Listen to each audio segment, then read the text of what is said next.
బులెటిన్లో మరో breaking news చూస్తున్నాం. తెలంగాణలో కులగణన విజయవంతం చేశామన్నారు డిప్యూటీ సీఎం భట్టి విక్రమార్క. గుజరాత్ అహ్మదాబాద్లో ఏఐసీసీ సమావేశాల్లో పాల్గొన్నారు. దేశవ్యాప్తంగా కాస్ట్ సర్వే చేయాలని న్యాయపత్రలో తీర్మానం చేశామన్నారు. సామాజిక, ఆర్థిక, రాజకీయాల్లో బలహీన వర్గాలకు ప్రాతినిధ్యం దక్కేలా కాంగ్రెస్ పార్టీ పనిచేస్తుందన్నారు Bhatti.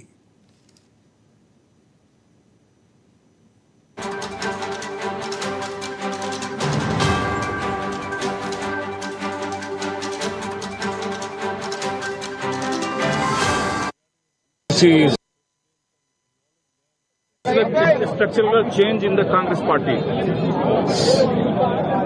She made it very clear, structural changes in the sense regarding DCC's presidents and involving them at all levels is one aspect, and building the organization. More than that, the resolutions what we have passed in the AICC plenary session is giving a way forward to this country and for the future generations of the people, like on the name of the Nyay Path. So Congress wants the to Nyay implement Path. the Telangana model in the all over India. Of course, yes, particularly like, socio-economic, political, educational caste survey, which we've done in Telangana.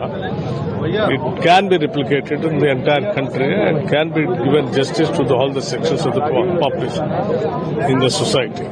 We already got it done. We are placed in the assembly. We have passed a resolution for BCs for 42% resolution, and that is a role model for the Telangana model only. You have to do it throughout the country. The party in the of course, India. Yeah.